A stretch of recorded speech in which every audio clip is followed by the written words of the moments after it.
இப்படியெல்லாம் நடக்கும்னு நான் சுத்தமா நெனச்சு கூட பார்க்கலங்க. லாஸ்ட் மந்த் சென்னை போயிருந்தோம். ஹோம்பிரினியர் அவார்ட்ஸ்லேருந்து ஜூரி இன்டர்வியூக்காண்டி நம்மள செலக்ட் பண்ணியிருந்தாங்க. செலக்ட் பண்ணதுலலாம் ஹாப்பி தான். ஆனா, நம்ம கெளம்புற மொத நாள்ல இருந்து எனக்கு சரியான ஃபீவரு. அண்ட் சும்மாவே நான் டிராவல்ல தூங்கவே மாட்டேன். இதுல ஃபீவர் வச்சுட்டு எப்படி போறோம்னு யோசிச்சிட்டே இருந்தேன். பட் அல்லா எல்லாத்தையும் லேசாக்கிட்டா. ஏன்னா, ஃபர்ஸ்ட் டைம் நான் டிராவல்ல நல்லா தூங்கிட்டு வந்தது இந்த டைம் தான். அண்ட் ஃபீவருமே ஓரளவு கொஞ்சம் ஓகே ஆயிடுச்சு. So morning room check in பண்ணிட்டு, அப்படியே கடகடன்னு ரெடி ஆயிட்டு, பிரேக்ஃபாஸ்ட் அங்கேயே காம்ப்ளிமென்டரியா குடுத்தாங்க. சாப்ட்டுட்டு அப்படியே கெளம்பிட்டோம்.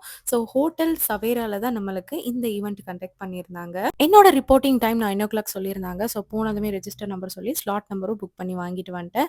ஸோ ஒரு ஸ்லாட்டா வந்து உள்ள அனுப்பி நெறைய ஸ்பீச்லாம் குடுத்தாங்க. ரொம்ப டிஃபரெண்ட்டா இருந்துச்சு இந்த எக்ஸ்பீரியன்ஸு. நெக்ஸ்ட் என்னென்னலாம் நடந்துச்சுங்கிறத பார்ட் 2ல போடுறேன். கண்டிப்பா பேஜ ஃபாலோ பண்ணி வச்சுட்டு பாருங்க. ஸோ அதுக்கு முன்னாடி ஒரு சூப்பரான பேஜ் பத்தி உங்களுக்கு நான் ஷேர் பண்ணட்டா? சாஸ் கலெக்ஷன்ங்கிற ஒரு சூப்பரான பேஜ்ல இருந்து இந்த மாதிரி ஹேண்ட்மேட் பிரேஸ்லெட் அண்ட் உங்க சைஸ்க்கு ஏத்த மாதிரி கஸ்டமைஸ் பண்ணி கூட மாஸ்க் எக்ஸ்டென்ஷன் என்ன டிசைன்ல வேணாலும் சூப்பரா கஸ்டமைஸ் பண்ணி வாங்கிக்கலாம். அண்ட் ஹிஜாப் பின்ஸ் எல்லாமே பண்ணிட்டு இருக்காங்க. ஸோ அவங்களோட வாட்ஸ்அப் டீட்டெயில் நம்பர் குடுக்குறேன். வேணும்னா ஆர்டர் பண்ணி புக் பண்ணிக்கோங்க.